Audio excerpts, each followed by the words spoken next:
de tipo isquémicos y hemorrágicos. Pero para ello hay que recordar nuevamente lo que se mostró hace un momento, el estudio de cerebro con resonancia. Esto es en T1 sin contraste, en T1 con contraste. Esto es, este es el FLAIR, esto es el T1 sin contraste y este es el T2 en esa parte, ¿no? Entonces, todos son secuencias que se usan de forma básica cuando estudiamos el cerebro en esa parte. Aquí es necesario tener una idea sobre esto. Para estudiar problemas de isquemia cerebral, la resonancia nos muestra una buena oportunidad. Es lo que se llama la difusión y el ADC. Ambos son caras de la misma moneda. Entonces, hacemos la difusión y luego también se complementa con el coeficiente de difusión aparente, el ADC. ¿Qué significa la difusión? Normalmente en el cerebro tenemos moléculas de agua que se desplazan libremente a cualquier dirección, libremente de manera aleatoria, así como está aquí en este esquema. Entonces son las moléculas de agua que se desplazan libremente a cualquier dirección. Y el amarillo sería las células de esa parte. Como no hay interferencia en su desplazamiento del agua, se ve de esta manera en la difusión, se ve, eso pues se llama difusión libre en esa parte. Recuerden este concepto porque tiene bastante aplicación. También es necesario, cuando vemos problemas de isquemia o hemorragia, recordar que en el cerebro hay vasos. Y eso podemos estudiarlo mediante ¿qué? Mediante la tomografía, angiotomografía. Podemos estudiar angiotomografía de vasos intracraneales, estudiar los vasos del cerebro con la resonancia. Esto es otro método de estudio ya un poquito más agresivo, en el sentido de que se usa un material en sala de operación, se pone la aguja en la arteria femoral o humeral, se pone contraste para que me dibuje las arterias del cerebro. Esa parte. Todas son opciones que tenemos para estudiar los vasos, tanto supraórticos como los vasos intracraneales en esa parte. Es bueno diferenciar, por ejemplo, cuando hay un traumatismo y que me afecta el espacio subdural, en este caso, por ejemplo, se ve la sangre se acumula entre la tabla ósea y el cerebro, y esto es el reflejo. Este es el reflejo. Pero esto es la sangre ya de muchos días de evolución, esa parte. Hematoma subdural ya crónico, porque la sangre de forma inicial en la tomografía se ve blanco, aquí se ve oscuro porque ya ha pasado varias semanas. Otro paciente, esto corresponde a las convulsiones y esto corresponde a la sangre, que tiene casi la misma densidad de la circunvolución. Entonces, un hematoma subdural duró 2-3 semanas, pero como se ve una imagen así, es isodenso. Entonces, si uno no es cuidadoso, podría confundirse y pensar que se trata de parte de la circunvolución en esa parte. Esta imagen sí corresponde a un hematoma epidural, como se ve aquí en el esquema, ¿no? Una lesión epidural que tiene forma biconvexa en esta parte. Otro paciente, esto corresponde al hematoma subdural, esto corresponde a las circunvoluciones en esa parte. ¿Y cómo se ve en la resonancia? En la resonancia se ve de esta forma. Esto es la sangre de varios días de evolución y esta es la sangre reciente. La sangre reciente, me refiero de pocos días, una semana como máximo, se ve hiperseñal, pero cuando ya la sangre empieza a descomponerse y pasan varios días, ya se convierte en iso o hiposeñal, como se ve aquí. Entonces, sangre reciente, sangre que está recién en proceso de descomposición en esa parte. Otro paciente Aquí está el hematoma subdural, es isodenso, se confunde con las circunvoluciones, Esto es, por supuesto, mucho más evidente, es hipodenso. Esto quiere decir que la sangre era de esta forma, pero en su evolución se ha transformado de esta naturaleza, en esa parte. Hematoma subdural, en esa parte. Esto es la parte que creo que comentábamos hace un momento. Para poder ver la forma, tratar de ayudar con imágenes a los pacientes con problemas de isquemia o de infarto, tenemos que recordar la anatomía de la irrigación de los vasos, ¿no? Porque cada arteria tiene un segmento. Esto, por ejemplo, es la arteria cerebral media. Tenemos que recordar cuál de las partes del cerebro están siendo irrigados por la arteria cerebral media. Este es cerebral medio, pues hay que recordar de todos, de la cerebral anterior, todos hay que recordar. ¿Cómo se ve en la tomografía las imágenes isquémicas? Es el mismo paciente. Esto es una imagen de isquemia que llega el paciente al hospital, tiene el diagnóstico clínico de isquemia, esta es la imagen de hipodensa. Se ve así esa parte. Esto le hacen en esta fecha. Pasa varias semanas y la imagen queda así hipodensa, pero no tan homogénea, ya en esta fecha ya se ha hecho francamente hipodenso. Es decir, la isquemia, si no es diagnosticado y tratado oportunamente, va a evolucionar y con el tiempo todas estas zonas se van a necrosar y se forma algo así como una cavidad en esa parte. Ese es el curso que sigue la isquemia si en caso no es diagnosticado oportunamente en esa parte. Otro paciente. Este paciente, por ejemplo, tiene una imagen hipodensa en toda esta área. Por ejemplo, aquí es fácil reconocer. Esto corresponde, ¿no es cierto?, al área irrigada por la arteria cerebral media en esta parte. Todo esto en esa parte. Entonces, tenemos ahora que buscar, si esto es arteria cerebral media, ¿dónde está el problema obstructivo? ¿Es intracraneal o es extracraneal en esta parte? Otro paciente también llega al hospital, le hacen su estudio y aquí se ve, ¿no?, una imagen hipodenso en esta zona que compromete a la sustancia gris y blanca. Es el área irrigada por la arteria cerebral media. Viendo de coronal, ahí está, una arteria irrigada por la cerebral media en esa parte. Entonces la idea siempre es ver de qué patología se trata y si es isquemia, tratar en lo posible de decir qué arteria está comprometida, si es intracraneal o es extracraneal, para que sea un informe de más completo y se le ayude al paciente en esta parte. Y esto es la evolución de las isquemias. Esta es la forma como se ve la isquemia aguda, con compromiso de la parte cortical, subcortical.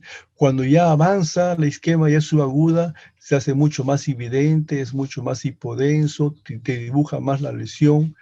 Esto corresponde a la arteria cerebral posterior.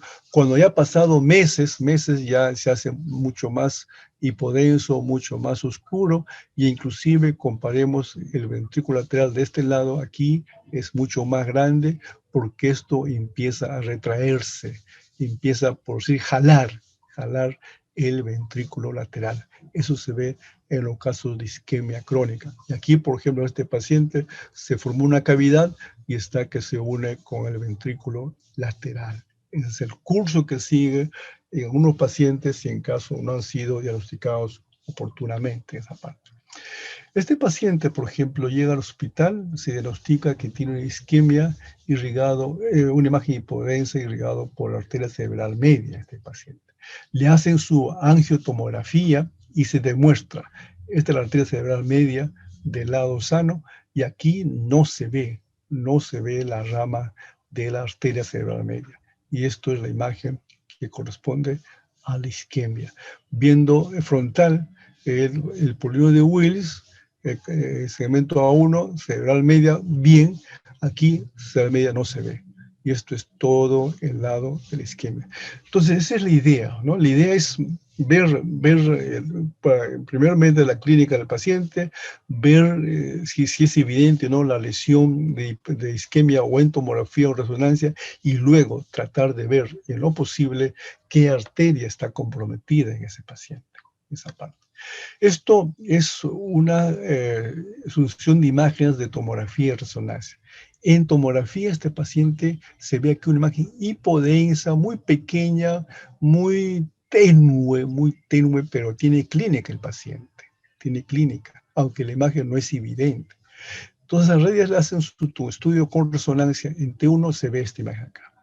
Justo está en la cápsula interna, en T1. En T2 se hace mucho más blanco, hiperintenso se hace.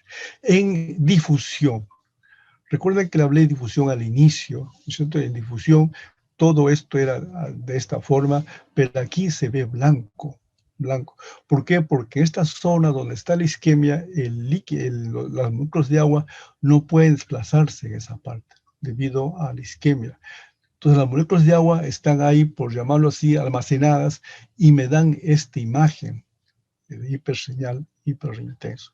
Le hacemos simultáneamente al paciente su estudio del ADC, que es la parte, como hemos mencionado, son caras de la misma moneda. Entonces aquí se ve hiperseñal en difusión y en el mapa se ve hiposeñal. Entonces esta forma me comprueba que esto es una isquemia de pocas horas de evolución. Esto, por supuesto, es en el FLAIR como parte del estudio en esta parte. Pero en isquemia se usa la perfusión y el ADC. Eso es de muy buena ayuda para ver casos de isquemia en esa parte. Otro paciente, estos pacientes, por ejemplo, tienen clínica de isquemia de tronco encefálico, de tronco. Este es en el T1, esta es la protuberancia. Aquí se ve una imagen hiposeñal muy pequeña, apenas. En T2 se ve un poco más hiperseñal. En el FLAIR se ve un poco más hiperseñal.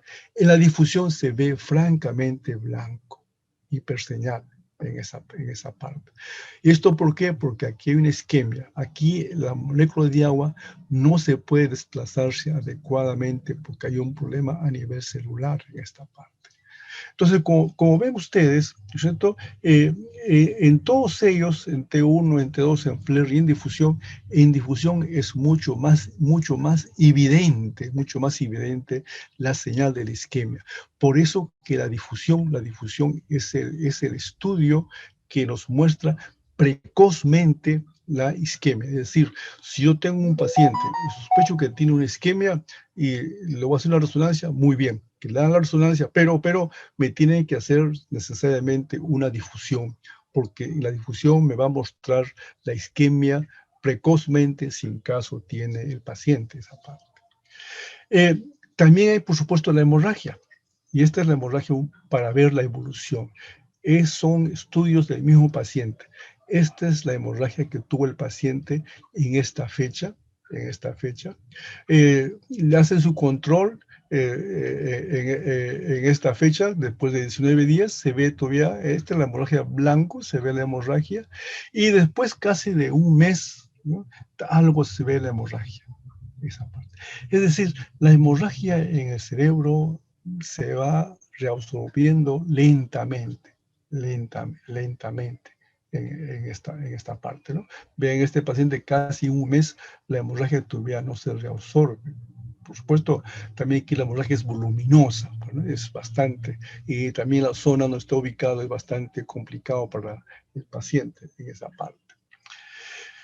Otro ejemplo de otro paciente, esta es la hemorragia en ganglio basal, otro paciente que tiene una hemorragia, no en ganglio basal, sino que tiene más bien la parte ya periférica, la región cortical del cerebro. Pero les muestro para ver la hemorragia reciente es realmente hiperdenso. Cuando la hemorragia ya se va metabolizando, pasando los días, va perdiendo esa densidad y se hace menos hiperdenso la hemorragia esa parte. Esto es la resonancia.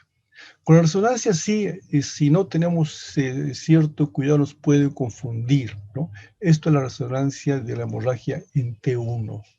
En T1, T1 en axial, T1 en sagital, y esto es en el T2 en esa parte.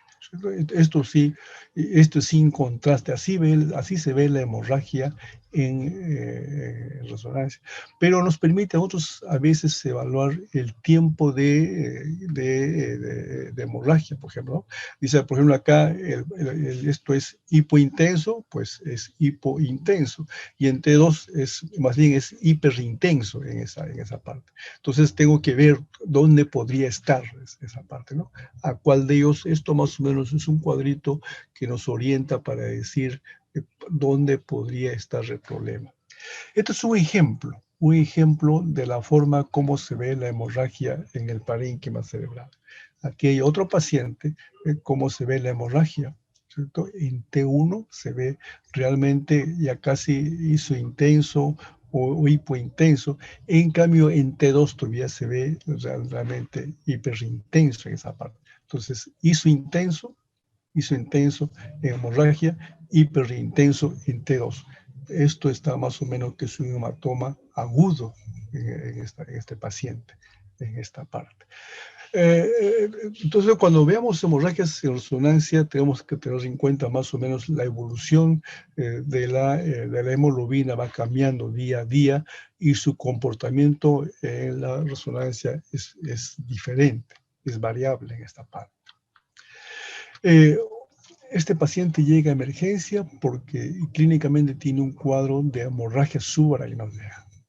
Esta imagen hiperdensa es la sangre que está en el espacio del valle silviano, que esto está en las cisternas supracelar, en la cisterna epidermisocefálica en este paciente. Cuando vemos un paciente con hemorragia subaracnoidea o vemos un paciente con hemorragia intraparenquimal y no es traumático, tenemos que buscar la causa. Una de las causas es la presencia de aneurismas o la presencia de una malformación arteriovenosa. En este caso, por ejemplo, no es el paciente, pero aquí les muestro, es una angiotomografía donde en este paciente tenía 2 aneurismas. Aquí hay un aneurisma en la comunicante anterior y aquí otro aneurisma en la bifurcación de la arteria cerebral media en esta parte. Otro paciente que va al hospital por un problema, no tanto por hemorragia, sino por cefalea. Y aquí en su tomografía sin contraste se ve una imagen hiperdensa ovalada. Y al paciente le administran contraste, se ve cómo esta imagen se pinta con el contraste. Se pinta con el contraste. Esto corresponde a un aneurisma en esa parte. Es decir, entonces el aneurisma también se puede ver en la tomografía sin y con contraste mucho antes de que yo le pueda hacer la angiotomografía o la angioresonancia. Eso es en el caso, por ejemplo, de una hemorragia subaracnoidea esa parte. Muy bien, eso es lo que les quería presentar, ¿no? Por el tiempo. Más bien si habría alguna pregunta, con todo gusto. Sí, doctor, muchas gracias. Sí hay preguntas en el chat. A ver, voy a empezar a leerla la primera. ¿Ya? ¿Listo? Ya. Ante sospecha de un pólipo o quiste rinosinusal de retención, ¿qué estudio es lo que se pide primero y cuál sería el mejor estudio también para estudiar globo ocular? A ver, la primera pregunta es sobre rinopoliposis, ¿verdad? ¿Sí? Sí, doctor. Ya. Ahí lo recomendable de inicio es una tomografía. Pero una tomografía de tal forma que te muestre en los 3 planos, un plano coronal, un plano transversal y un plano sagital. Porque de esa forma vas a ver el pólipo en toda su extensión, en su ubicación y si habría compromiso o no de la parte ósea. La otra pregunta es estudio del glomus. Del globo ocular. ¿Cuál sería el mejor estudio? Ya, depende de la patología. Si es una patología, por ejemplo, traumática, me ayuda la tomografía. Pero si estoy pensando en un problema más bien de nervio óptico, o estoy pensando más bien en un problema de los músculos extraoculares, o pensando en el globo ocular, en el humor vítreo, ¿cierto? Es mejor una resonancia en esa parte. Todo depende del cuadro clínico que tenemos en el paciente. Ya, doctor. Con respecto, hay otra pregunta también en el chat. No, con todo gusto, con todo gusto. Menciona cómo reconocemos las fracturas en la radiografía y cómo lo diferenciamos de las marcas vasculares. Ah, buena pregunta. Buena pregunta. Primero, si sospechamos que hay un problema traumático craneal, hay que solicitar siempre una tomografía de cráneo ventana ósea, porque con esa modalidad te van a hacer un estudio de la parte ósea. Pero si solicitamos un estudio de cerebro ventana parenquimal, vas a ver el parénquima, pero la parte ósea no se aprecia de manera adecuada. Entonces, sospecho un traumatismo, le pido tomografía de cráneo con ventana ósea. 1. 2. Tengo que recordar yo cómo es la configuración de las suturas coronal, lambdoidea, frontoparietal. Tengo que recordar el recorrido de la arteria, en este caso la arteria meningia media. Tengo que recordar cómo es el recorrido. No, la arteria meningia media más o menos está en el hueso temporal y según va ascendiendo se va subdividiéndose a veces esa parte. En cambio, las fracturas, las fracturas es solamente un lineal, las fracturas no se subdivide las fracturas a veces, esa parte. Y es más, si hay fractura evidente, si vemos en la bóveda craneal, se ve una imagen realmente hipodenso, que te separa la bóveda craneal. En cambio, la imagen del vaso es hipodenso, pero que no altera la morfología del cráneo en esa parte. Gracias, doctor. No, a ustedes. Hay más preguntas en el chat.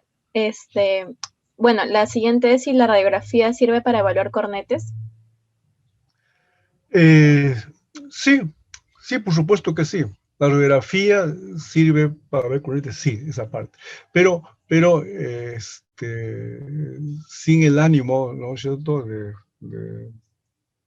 que malinterpreten, siempre y cuando que se use la técnica adecuada. ¿Cierto? Como le he mostrado, hay varias proyecciones, hay el de Water, el de Caldwell, el de lateral, ¿no? Entonces, la forma más adecuada, si yo pienso que es cornete inferior o medio, el de Water me va a dar una muy buena información si quiero evaluar los cornetes a ese nivel. Con radiografía se puede conseguir, pero si es un poquito más complicado, si el paciente tiene un problema de rinitis y además también tiene un problema ya de sinusitis, entonces yo creo que ahí ya es mejor usar la tomografía en esa parte. La siguiente pregunta, doctor, es si existen signos de hipertensión endocraniana en radiografía. Sí, por supuesto, existen signos de hipertensión intracraniana en radiografía. Uno, por ejemplo, pero básicamente en los niños, porque las suturas todavía no están muy cerradas, no están muy fusionadas. Entonces, en ellos, ¿qué sucede? Que las suturas se tienden a abrirse en casos de hipertensión intracraniana. Y también como si en caso la patología afecta al cerebro, el cerebro en su crecimiento, la circunvolución se adhiere a la tabla interna y como que va dibujando la tabla interna.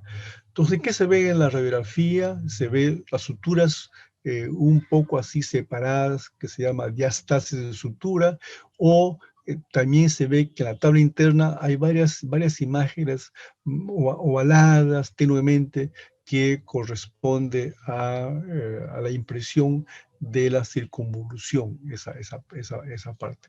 Eso se ve en esa parte.